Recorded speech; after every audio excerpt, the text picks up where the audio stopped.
Nous sommes aujourd'hui dimanche 11 décembre. La campagne électorale pour les législatives du 18 décembre prochain s'intensifie. Les candidats à l'hémicycle qui n'ont plus qu'une semaine pour convaincre les électeurs sont sur le terrain depuis hier. Le ministère de l'intégration africaine des Ivoiriens de l'extérieur est à la recherche de fonds pour financer la phase de consolidation des acquis du programme de mobilité des talents interafricains. Plus de 2 milliards de francs CFA sont sollicités. Bénédicte Bolutagro, sacrée meilleure journaliste, elle a remporté le Super Ebony de l'année 2016. C'est une première dans l'histoire de ce prix qui n'avait jusque-là pas été attribué à un journaliste de radio de proximité. Bonsoir à tous, merci d'avoir choisi le journal de RTI 1 pour vous informer. Nous sommes aujourd'hui dimanche 11 décembre, deuxième jour de la campagne électorale pour les législatives du 18 décembre prochain. Les candidats à l'hémicycle n'ont plus qu'une semaine pour convaincre les électeurs. Ils sont sur le terrain depuis hier, comme vous le voyez dans les images. Plus de 1000 candidats, je rappelle, sont lancés dans cette course à l'Assemblée nationale qui compte 255 sièges. Comment se déroule la campagne? Nous en saurons davantage dans quelques instants dans Cap sur les législatives. Le ministère de l'intégration africaine et des Ivoiriens de l'extérieur est à la recherche de fonds pour financer la phase de consolidation des acquis du programme de mobilité des talents interafricains. Une rencontre justement vient de se tenir ici à Abidjan avec des bailleurs de fonds et plus de 2 milliards de francs CFA sont sollicités, comme nous explique Gabriel Zani. Il est un fait, le passage de la CEDEAO des États à la CEDEAO des peuples doit se faire par la libre circulation des travailleurs entre pays africains. Et ce serait répondre en partie au problème du chômage de jeunes cadres. Le ministère de l'intégration africaine et des Ivoiriens de l'extérieur a convié les partenaires techniques et financiers du public et du privé pour les inviter à financer la phase 2 du programme de mobilité des talents intra-africains TMP. Une étape qui demande plus de 10 milliards de francs CFA d'investissement. Le succès des projets pilotes nous commande de poursuivre cette belle expérience. Il urge maintenant de passer à la phase de consolidation et pour ce faire, nous aurons besoin pour les 2 années à venir d'un soutien que nous estimons à un peu plus de 20 millions de dollars. L'étape 2 du programme de mobilité des talents intra-africains TMP est une phase de consolidation des acquis de la mobilité des travailleurs dans la sous-région. Elle est consécutive à la phase pilote dont font partie la Côte d'Ivoire, le Ghana, le Bénin et la Sierra Leone. L'étape 2 du TMP débute en 2017. Pour inciter les bailleurs, le ministre vante les mérites du programme. Porteur d'espoir parce que si la mobilité est mieux encadrée, nous pourrons limiter la fuite des cerveaux vers d'autres continents et freiner un tant soit peu l'immigration irrégulière, un des plus grands fléaux du moment. Le TMP est une solution d'avenir, poursuit Ali Koulibaly. La cohésion sociale dans nos États, leur stabilité passe nécessairement par la résolution de la question de l'emploi. En 2050, 450 millions de jeunes seront à la recherche d'un emploi. Les jeunes Africains en demanderont plus. Le RCP FACI plaide pour une loi sur la santé sexuelle et reproductive. Le réseau des champions, en plaidoyer pour le financement adéquat de la santé en Côte d'Ivoire, pense que cette loi va booster la stratégie en faveur de la planification familiale et permettre aux jeunes d'avoir une vie sexuelle responsable. Le réseau compte ainsi mener des actions pour la mise en place de ce projet. Explication détaillée avec Delphine Blas. Ces dernières décennies, un consensus international s'est dégagé autour de l'importance de prioriser la santé sexuelle et reproductive des adolescents et jeunes afin d'atteindre les objectifs de développement. Mais en Côte d'Ivoire, il n'existe pas encore de loi sur la santé sexuelle et reproductive. Nous avons fait de la santé et de la reproduction notre priorité. Et à l'évidence, nous avons constaté que la loi qui régit la santé de la reproduction en Côte d'Ivoire date de 1920, une loi française qui n'est même plus appliquée en France, donc qui ne tient pas compte de nos réalités. Nous sommes l'épicentre, j'allais dire, de cette loi-là, pour que cette loi-là existe au niveau de la Côte d'Ivoire. Et pourtant, un test fixe l'âge minimum au mariage en Côte d'Ivoire à 18 ans pour les femmes. Celui sur la santé sexuelle et reproductive est très attendu. Nous voulons que cette loi prenne en compte, n'est-ce pas, les droits des femmes, les droits des jeunes, et puis qu'elle tienne compte de la disponibilité en produits contraceptifs. Nous voulons qu'une ligne budgétaire soit dégagée au niveau du pays pour que nous ayons les produits contraceptifs, n'est-ce pas, en permanence et pour qu'il n'y ait pas de rupture. Mais déjà, l'AIBF, l'UNFPA, le réseau de champions en plaidoyer pour le financement adéquat de la santé en Côte d'Ivoire et le programme national de la santé mère-enfant seront présents au rendez-vous d'Abidjan. Ils saluent les actions du gouvernement qui visent à faire en sorte que les jeunes mènent une vie sexuelle responsable et en toute sécurité. Le partenariat de Ouagadougou qui vient faire sa 5e conférence chez nous, pour nous, réseau, c'est une opportunité de soulever cette question. Nous voulons qu'une ligne soit dégagée comme l'année dernière. Bien, Dieu merci, le gouvernement a fait beaucoup, il faut les féliciter. Ça nous a aidés.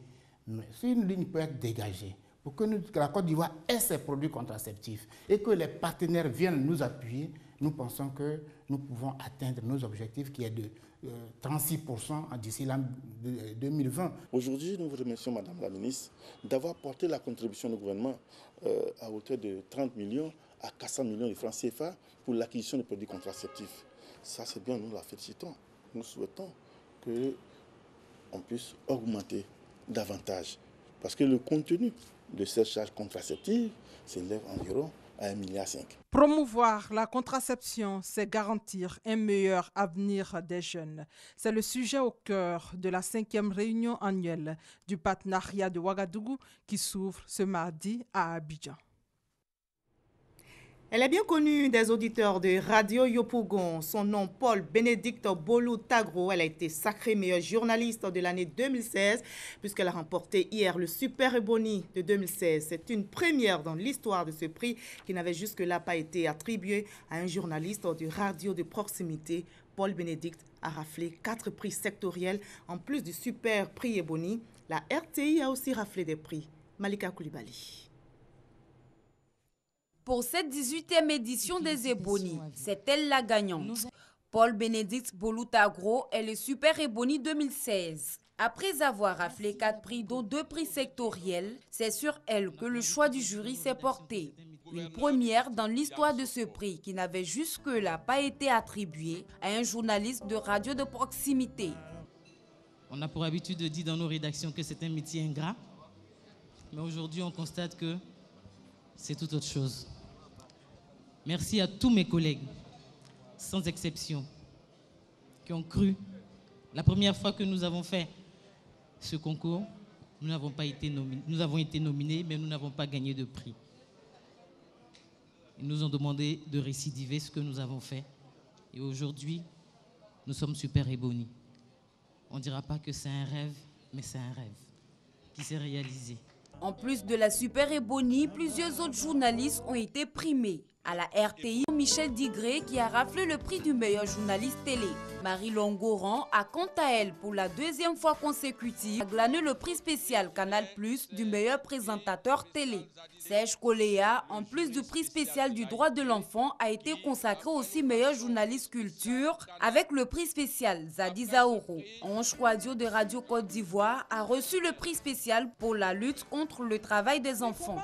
Plusieurs personnalités ont pris part à cette cérémonie, parmi lesquelles le parrain de cette édition, le ministre d'État, ministre de l'Intérieur et de la Sécurité, Ahmed Bakayoko. Beaucoup d'émotions, félicitations, Madame la ministre, avec votre inspiration. Je voudrais en tant que parrain ajouter à ce prix une enveloppe de 5 millions de francs CFA. Ahmed Bakayoko a appelé les journalistes à plus de professionnalisme. Notons que la Super Ebony 2016, en plus des 5 millions du parrain, gagne un terrain viabilisé d'une valeur de 13 millions de francs CFA. On passe maintenant à l'actualité politique en Côte d'Ivoire, dominée par les élections législatives du 18 décembre prochain. Le top départ de la campagne, je rappelle, a été donné depuis hier à minuit et on en parle d'un cap sur les législatives.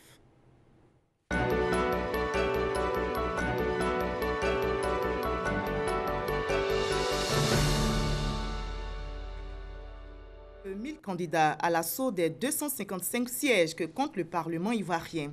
Et ils sont sur le terrain des Puisières pour parler aux électeurs afin d'arracher leur voix. Mais comment se déroule la campagne? Je vous propose de faire un tour dans quelques circonscriptions. Commençons par Grand Bassam, Adiaké et Cocody. C'est en compagnie de sa famille politique que le filleul du RHDP a décidé de tenir son premier meeting. Daniel Cablon-Duncan s'engage à faire de l'émergence une réalité à Bassam. Nous souhaitons que les candidats du RHDP gagnent, parce qu'il faudrait donner au président de la République la majorité suffisante qu'il faut pour permettre donc de faire les grandes réformes qu'il faut pour la Côte d'Ivoire. En ce qui concerne Bassam, on peut encore faire davantage. Et c'est dans les plans du président de la République de faire en sorte que Bassam avance. Il y a beaucoup de choses qui vont se faire. On va faire un grand hôpital ici. Au programme des prochains jours, une campagne de proximité et apaisée, comme le souhaite Daniel Cablon-Duncan. Ai-je bien rempli ma part de contrat?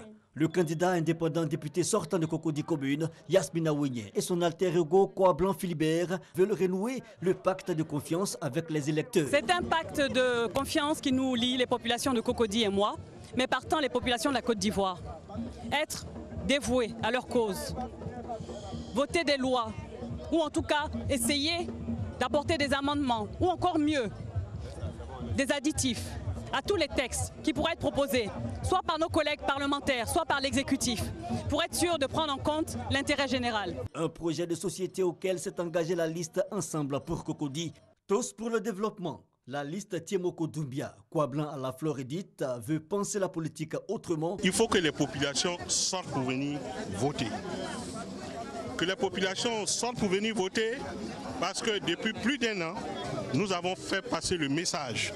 Il faut qu'ils croient en nous et je crois qu'au soir du 18, lorsque nous allons gagner, nous allons nous mettre au travail avec les populations de Cocody.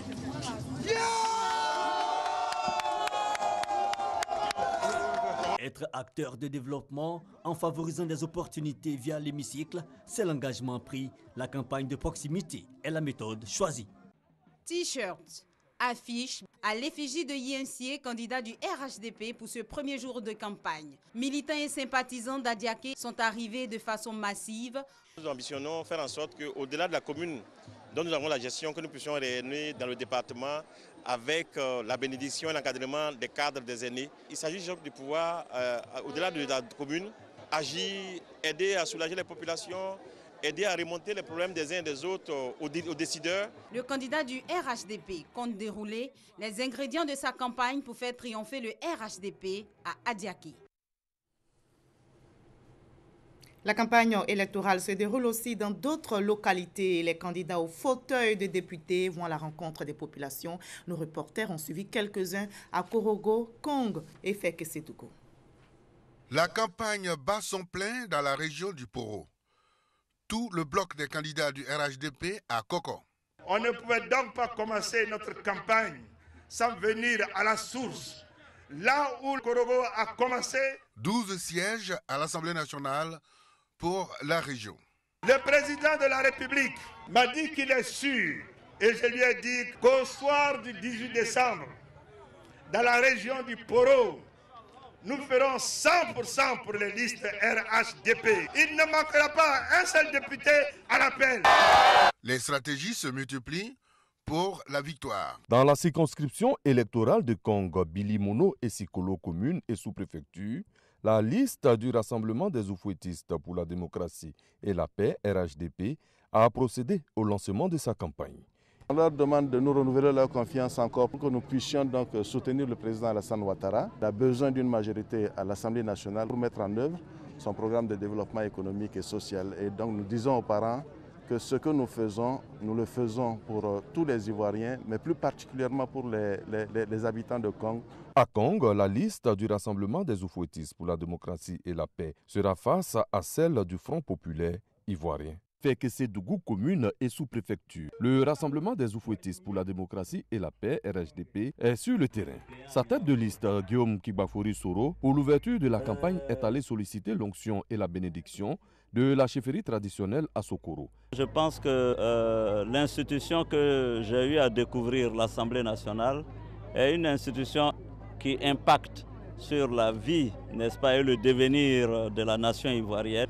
J'aimerais, n'est-ce pas, avoir la possibilité de rempiler une seconde fois pour parachever toutes ces idées, ces réformes que nous avons entreprises. En face du RHDP, le Parti communiste révolutionnaire de Côte d'Ivoire. On vote les députés, après le vote, on ne les revoit plus. Alors que le devoir du député, c'est lequel? Vivre au sein de ces populations, vivre avec eux ce qu'ils traversent, connaître leurs problèmes, pouvoir les défendre. Mananawa Koulibaly, engagé dans le sens de changer le Parlement ivoirien, au nom de la population, au nom du Parti communiste et au nom de la jeunesse ivoirienne. Le Front populaire ivoirien, FPI, est également présent. Il lance sa campagne lundi. De la partie nord de la Côte d'Ivoire, donc à Anyama, Grand Lao et à Treichville, les candidats sont en campagne pour convaincre les électeurs. C'est par ce slogan « Ensemble, tout devient possible » que l'un des 3 candidats indépendants de la circonscription de Grand Lao, Jean-Benoît Papa-Nouveau, veut conquérir l'électorat. On ne peut bâtir qu'ensemble, on ne peut réussir qu'ensemble. Changement, c'est créer des emplois pour les jeunes. Nous avons attiré des entreprises ici. Aussi, lutter pour non seulement relever le niveau de vie, aider aussi à la formation, tout ce qui touche la jeunesse. Parce que c'est dès le bas âge qu'on forme. Et si nous ne le faisons pas, encadrer les jeunes depuis l'enseignement jusqu'à les accompagner, à les aider à rentrer dans la vie active, nous ne pourrons pas. Il compte aussi attirer des investisseurs pour créer des emplois. Le candidat du RHDP, Djahajan, a sillonné les villages de Nandibo 1 et 2, les quartiers Grosso, Djilabougou et Nzida. Son message aux populations Avikam et Baoulé, le renforcement de la cohésion sociale et des infrastructures sociales dans sa circonscription. Il y a un message fort pour la cohésion sociale et pour la paix. Deuxième élément fort, c'est l'engagement de tous les fils et les filles du département de Grand Laou dans un élan de solidarité pour qu'ensemble nous puissions porter les projets de développement et faire en sorte que ces projets connaissent des résultats probants. C'est l'esplanade du Palais de la Culture qui a accueilli le meeting d'ouverture de campagne de la candidate du RHDP à Treichville. Ami Tungara a demandé à la population de voter pour la paix et la cohésion. C'est une affaire de pouvoir faire revenir tous les enfants de Treichville. Amener cette cohésion, c'est nous les aînés qui devons aujourd'hui le faire pour que les enfants qui viennent après nous sachent qu'ils n'ont plus rien à faire, que les aînés ont déjà fait le travail. C'est pour ça. Je demande un deuxième mandat. Son directeur de campagne, quant à lui, a appelé les populations de Treichville à sortir massivement le 18 décembre voter. Ami Tonga. À Anyama, Belleville, Sinaï, la liste du RHDP, Rassemblement pour la démocratie et la paix, est en pleine campagne de proximité pour mobiliser les électeurs. Nous avons voté à l'unanimité la nouvelle constitution. Et cette nouvelle constitution, nous voulons être au départ de sa mise en application jusqu'en 2020 pour le développement d'Anyama et accompagner le président de la République pour tout ce qu'il a déjà fait pour Anyama et ce qu'il va faire pour notre grande cité. Et nous pensons que cette liste-là vaincra à Anyama. Déjà aux affaires politiques, la liste veut poursuivre son travail de construction entamé. Solidarité avec les femmes d'Anyama, Bintou Kone s'y engage. Rencontrée à son quartier général, elle se prépare à aller à la rencontre des femmes et des jeunes pour les inciter à voter sa liste. Pour avoir dirigé une structure féminine depuis 21 ans à Nyama, et connaissant aussi le problème des femmes sur le terrain au quotidien, et tout en sachant qu'en étant à l'Assemblée, je pourrais contribuer à tout ce qui va être voté comme loi concernant les femmes, pour le bien-être des femmes, et je vais participer pour le bien-être des femmes. Engagé et déterminé, Bintou Kone veut aussi lutter contre la pauvreté. René Andokoti est déterminé à œuvrer pour la jeunesse de la sous-préfecture d'Anyama. Et il le dit ici aux populations du village d'Ateikwa. Je suis candidat parce que ma région Anyama Ouest, qui est la sous-préfecture, est délaissée par les élus. Donc je suis venu pour redresser. Parce que je vois qu'au niveau de l'emploi, ma jeunesse n'est pas prise en compte. je suis candidat pour prendre des engagements.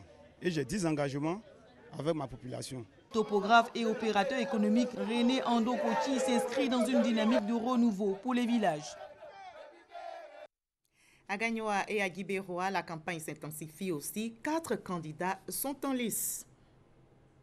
Jeunes, femmes, vieillards, tous mobilisés autour de la liste d'union de Gagnoa commune, conduite par Zadi Guégué et Youssouf Diabaté. C'est cette liste qui peut apporter le changement. C'est cette liste qui peut apporter le développement pour mettre fin à un certain nombre de choses de nos aînés qui font de la politique, qui ne pensent pas à la souffrance de la population elle-même. La commune de Gagnoa a besoin des députés qui résident à Gagnoa. La commune de Gagnoa a besoin des députés qui connaissent la réalité de la souffrance de la population de Gagnoa. Zadi Guégué et Youssouf Diabaté comptent sillonner tous les quartiers de la commune de Gagnoa pour faire porter leur message. C'est aujourd'hui, premier jour de campagne à Guibéroa, que le candidat indépendant Maurice Zokou a décidé de lancer sa marche vers l'hémicycle. Un meeting qui réunit les différentes couches de la société, car il met les femmes et les jeunes au cœur de son programme. Nous allons mettre notre jeunesse au travail pour qu'on ne soit plus une jeunesse dépendante de ceux qu'on appelle les cadres, mais nous soyons une jeunesse qui produit.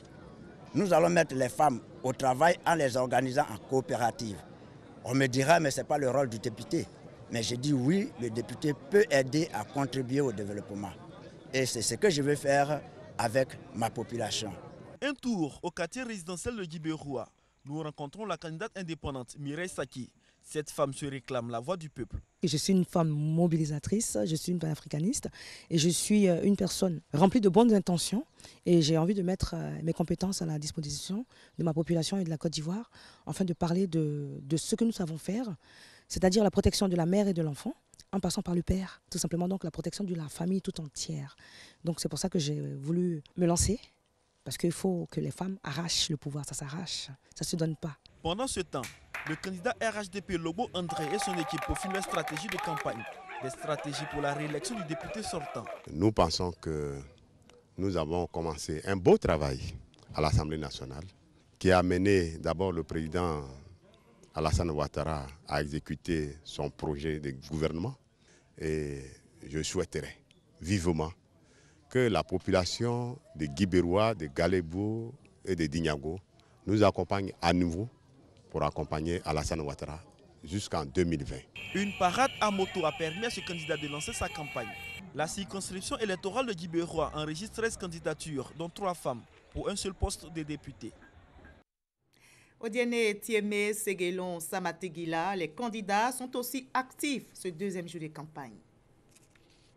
Entrée en triomphe de Gaoussou Touré à Odiene, le candidat du RHDP dans la circonscription d'Odiene commune est accueilli dans une liesse populaire.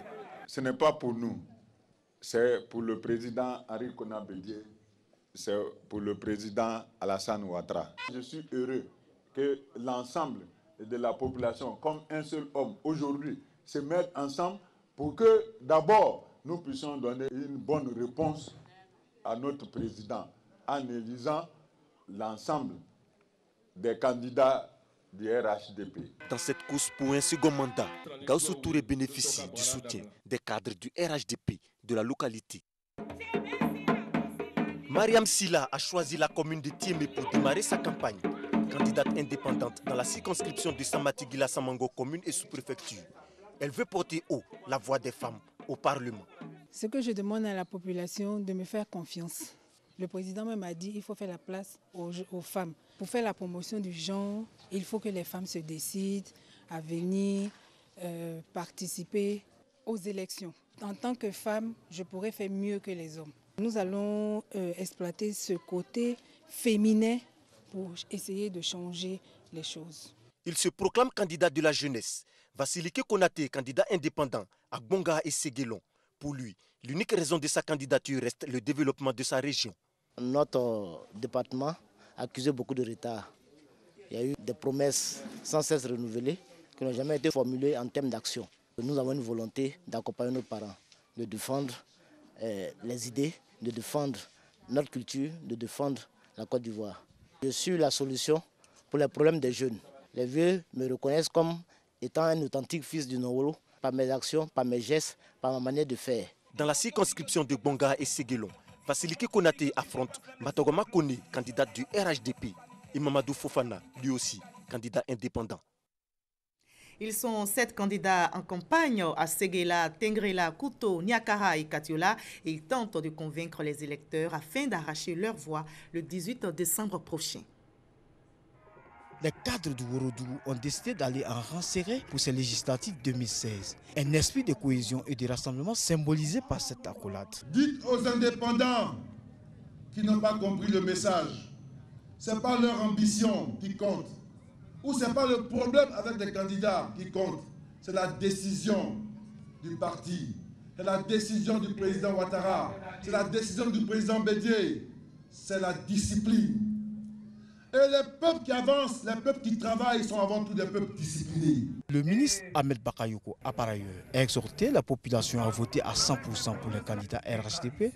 Bolona, à 20 km de Tengrela, l'enseignante Minata Kone vient de lancer sa campagne. Elle est candidate indépendante pour défendre la cause de la femme. Le programme de gouvernement veut faire la part belle aux femmes en réservant 30% aux femmes. Et pour répondre à cela, j'ai voulu me présenter dans mon département et défendre l'intérêt des femmes.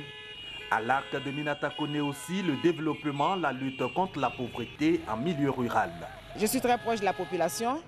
Depuis 2001, je pose des actes. Je suis très sensible à ces problèmes, aux problèmes de l'école, aux problèmes des femmes, aux problèmes des jeunes. Donc, étant à l'Assemblée, je pourrais bien défendre les intérêts de cette population. Place du marché de Tengrela, le RHDP présente sa candidate, Traoré Mariam, députée sortante à reconduire pour son combat en faveur d'une Côte d'Ivoire de rassemblement et de paix selon la nouvelle constitution. Nous avons voté beaucoup de lois, surtout la loi fondamentale, qui règle tous les problèmes de la Côte d'Ivoire. Reste à renforcer la promotion du genre. Nous allons encore faire la promotion du genre et c'est ce que les dirigeants de mon parti ont fait. Le développement de Tengrela aussi. D'abord l'union de tous les cadres. Vous avez vu que tous les cadres sont réunis autour de moi. Tous les cadres ont accepté de suivre notre parti, de me soutenir et je pense qu'avec leur conseil, nous allons y arriver.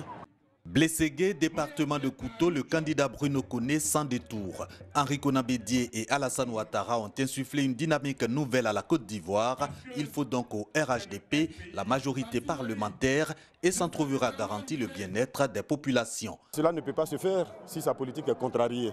Il est bon donc que nous venions défendre la cause du RHDP. Nous faisons modestement le travail qui nous a été demandé de faire. Nous souhaitons étendre ce travail-là à notre région natale. Et nous souhaitons que nos frères, nos sœurs de cette région bénéficient des avancées de la Côte d'Ivoire, de la croissance qui est créée au niveau national, sans plus. C'est par le sport, facteur de rapprochement, que le candidat du RHDP de Niakara-Madougou a lancé sa campagne. Guy Bessongui d'Atien-Sévérin inscrit sa candidature dans la continuité des actions de développement initiées par le président de la République. Nous sortirons victorieux des urnes avec une majorité importante, comme nous a instruit le président de la République, pour lui donner une majorité confortable à l'Assemblée nationale, de sorte à lui donner les moyens nécessaires pour conduire la Côte d'Ivoire vers l'émergence tant promise à l'horizon 2020. Durant 7 jours, le candidat du RHDP va parcourir hameaux et villages en vue de se faire élire le 18 décembre prochain. Katiola, législative 2016. Seule femme parmi les 3 candidats en liste, Juliette Kinaya Kamara, candidate du RHDP, est à la conquête des voix de la circonscription électorale de Katiola, Fronan et Timbé, communes et sous-préfecture. Autour de ma personne, nous devions continuer le développement de Katiola. Bâtir Katiola, donner du travail à la jeunesse, promouvoir l'autosuffisance. La jeune fille doit aller à l'école pour le devenir de la Côte d'Ivoire avec Katiola. Réception et meeting sont ces actions en cette première journée d'ouverture de cette campagne législative. Dr Nikez Nyenblin-Hill, candidat indépendant, souhaite être député de Katiola, Fronan et Timbé au soir des élections législatives 2016. Ce candidat multiplie les rencontres avec les jeunes. Mais mes priorités, ça va aller très vite. Nous avons une usine que nous comptons implanter. Elle tourne déjà au niveau de Yopougon. Elle a été créée par mon suppléant, M. Koulibaly Kligayo. Immédiatement aussi, nous discutons avec des partenaires pour installer une compagnie de cars. Parce que pour nous, fils de Katiola, c'est un peu dommage de voir que nous n'avons pas une compagnie en propre pour aller à Abidjan ou pour aller à Bouaké. Nikez Nielblin, qui se présente comme le candidat ayant la tête dans le modernisme et les pieds dans la tradition tagbana. Nous partons maintenant pour Kouibli, Sanguiné et Miyagi, où la campagne électorale bat son plein. 3 candidats sont sur le terrain. C'est autour d'un tournoi de football qu'il parrainait que Gueye Patrice, candidat indépendant dans le département de Kubli, situé à environ 48 km de Mans, a fait le lancement de sa campagne électorale. Il promet, une fois élu, régler définitivement le problème des terres qui opposent les populations de cette région. Nos parents, pendant la période de rentrée scolaire, sont confrontés à des questions de sous pour faire l'inscription de leurs enfants. Ainsi, ils sont amenés pour 50 000 francs de frais d'inscription à l'université à brader leurs terres à tout venant. J'ai décidé de mettre un fonds de 20 millions en place qui est accessible uniquement pour la rentrée scolaire et universitaire et qui amènera la paix dans ce département. À Sanguiné, c'est le village de Deineux, situé à environ 50 km de Mans, qui a servi de cadre pour le lancement de la campagne des élections législatives du candidat du RHDP. Siki Blaise entend aider les populations de ces départements à vivre dans de meilleures conditions. Deineux est le premier village de ce canton. Je suis venu à la source pour leur présenter ma candidature. Je promets à la population de Sanguiné, Gbagwe-Guiné, Sandougou-Soba, que je resterai toujours le même qui les a aidés à construire leur école, leur centre de santé, leur route. Je demeure toujours apte à la barre pour servir mon peuple. Meyagui, localité située à 412 km d'Abidjan, vit au rythme de la campagne législative.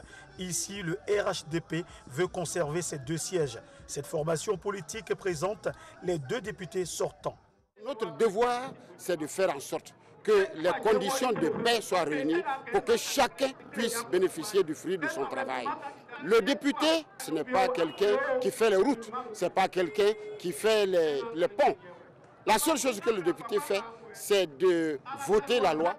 Le 18 décembre prochain, ce sont 25 000 votants qui vont choisir leurs représentants à l'Assemblée nationale. Et quelle est l'ambiance à Tanda et à Tankessé? Comment se déroule la campagne électorale dans ces 2 circonscriptions? Réponse avec nos reporters déployés sur le terrain. Amadou Koné, candidat indépendant, a choisi la mairie pour lancer sa campagne sur des accents de fête. Une fête assurée par les artistes et comédiens bien connus. Il y a 3 ans que nous sommes arrivés à la mairie de Tanda.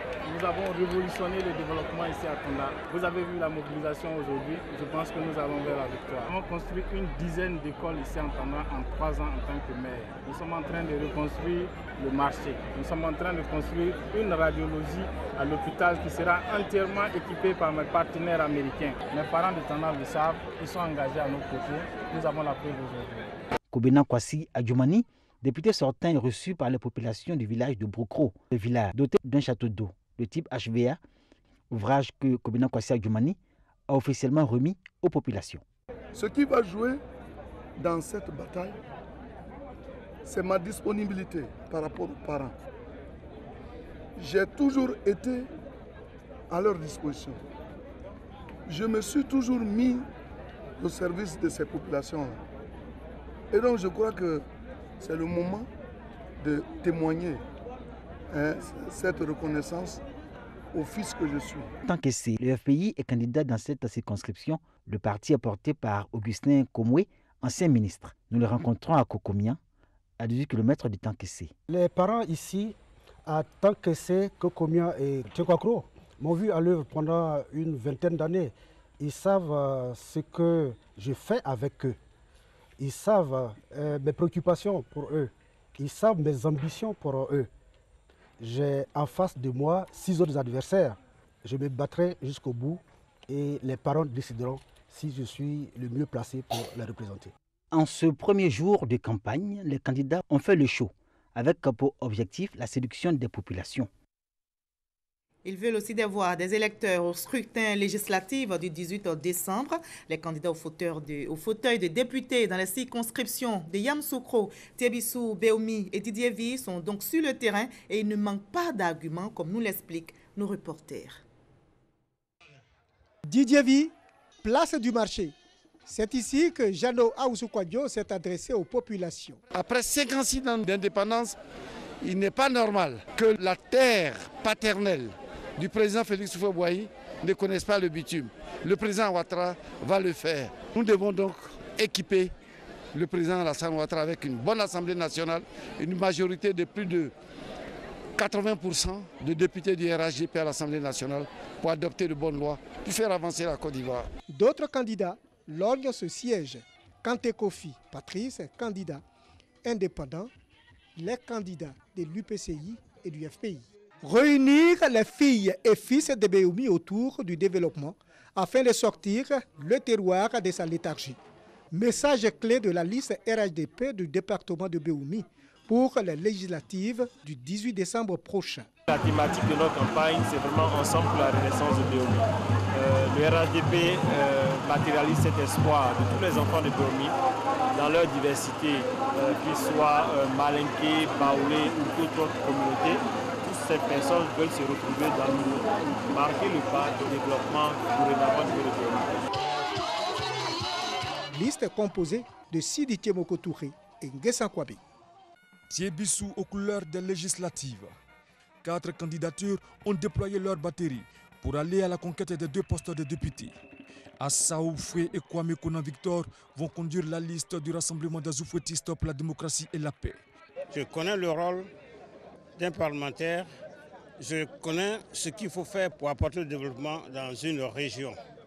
Et avec l'expérience acquise et le carnet d'adresses que j'ai pu posséder auprès des autorités qui ont le pouvoir de décision, je pense pouvoir aider valablement Thiébissou. Kwame Edouard est le candidat officiel du PDCI. C'est ici, à Soubiakro, à 9 km de Yamsoukro, qu'il a présenté son programme de société. Mon mandat passé, j'ai initié beaucoup de coopératives. Je vais continuer dans ce sens de développement. Lorsque ces coopératives sont constituées, prendre contact avec les bailleurs des fonds pour qu'on puisse accentuer le développement. C'est parce que la jeunesse n'a pas quelque chose à faire au village qu'ils sont tentés d'aller dans les villes. Mais par la création des projets, on peut retenir ce monde dans les villages pour permettre le développement réel. Unis dans la paix, nous gagnerons. C'est avec ce slogan que le candidat Kwame Edouard va à la conquête des populations.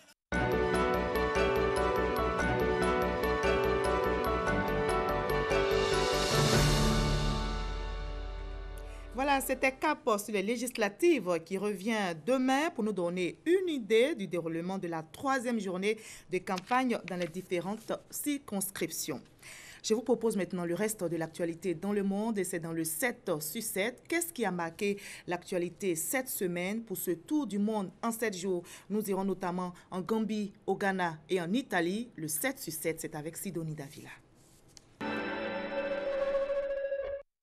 Sans surprise, Manuel Valls a déclaré sa candidature à l'élection présidentielle ce lundi. Une annonce qui intervient 4 jours après le renoncement de François Hollande à briguer un second mandat. Manuel Valls a dans la foulée démissionné de ses fonctions de Premier ministre pour se préparer pour la primaire de gauche. Il devra affronter d'autres ex-collaborateurs de François Hollande tels que Arnaud Montebourg et Benoît Hamon. 11 ans après l'émission de son mandat d'arrêt, Dominique Ongwen, figure majeure de l'armée de résistance du Seigneur, LRA, est jugé depuis mardi devant la Cour pénale internationale. Il doit répondre de 70 chefs d'accusation de crimes de guerre et de crimes contre l'humanité pour son rôle dans la milice qui a, selon l'ONU, massacré plus de 100 000 personnes et enlevé plus de 60 000 enfants dans le nord de l'Ouganda en 2004. Après le rejet par référendum de sa réforme constitutionnelle, Matteo Renzi a aussitôt annoncé sa démission de la présidence du Conseil italien mercredi. Une démission acceptée sous réserve par le président de la République italien, Sergio Mattarella, qui a invité le chef du gouvernement démissionnaire à assurer l'intérim à la présidence du Conseil le temps de la formation du prochain gouvernement. L'ancien ministre français du budget, Jérôme Cahuzac, a été condamné jeudi à Paris à 3 ans de prison ferme sans aménagement de peine pour fraude fiscale et blanchiment. Il écope également d'une peine de 5 ans, d'inéligibilité. Son ex-épouse, Patricia, a elle été condamnée à 2 ans de prison ferme. Jérôme Cahuzac a fait appel de ce jugement. Nana Akufo-Addo, c'est le nom du nouveau président du Ghana. Le chef de file de l'opposition a remporté l'élection présidentielle dès le premier tour avec 53,3% des voix contre 44,4% pour le président sortant John Dramani Mahama. Dès l'annonce des résultats par la commission électorale vendredi soir, le président sortant John a appelé son successeur pour le féliciter. Contre toute attente, Yaya Jammeh rejette les résultats du scrutin présidentiel une semaine après avoir reconnu sa défaite. Dans une déclaration télévisée vendredi, le président sortant a accusé la commission électorale de fraude et ce de connivence avec Adama Barrow, l'opposant déclaré vainqueur. Cette volte-face a été condamnée par le voisin sénégalais et l'Union africaine. Nouvelle tractation diplomatique pour tenter de sauver Alep. Samedi, les représentants de 10 pays soutenant l'opposition syrienne se sont réunis à Paris pour envisager des solutions devant le chaos qui se joue à Alep. En marge de cette réunion, militaires et diplomates russo-américains se sont retrouvés à Genève. L'Assemblée générale de l'ONU, de son côté, a demandé de mettre fin au carnage en Syrie avec un cessez-le-feu immédiat. Au moins 22 personnes ont été tuées dans une explosion survenue ce dimanche près de la cathédrale copte Saint-Marc du Caire. L'attaque présumée, qui n'a pas été revendiquée pour le moment, selon les autorités égyptiennes, a également fait au moins 35 blessés. Voilà, et c'était le 7 sur 7 avec Sidonie Davila. Les musulmans célèbrent aujourd'hui le Mawlud. Célébration donc de l'anniversaire de la naissance du prophète aura lieu ce soir dans toutes les mosquées, notamment ici en Côte d'Ivoire. Et justement, en raison de cette fête, demain lundi est déclaré jour férié et chômé payé. Bonne fête donc à tous les musulmans qui nous regardent à travers le monde. Merci aussi à vous tous pour votre fidélité.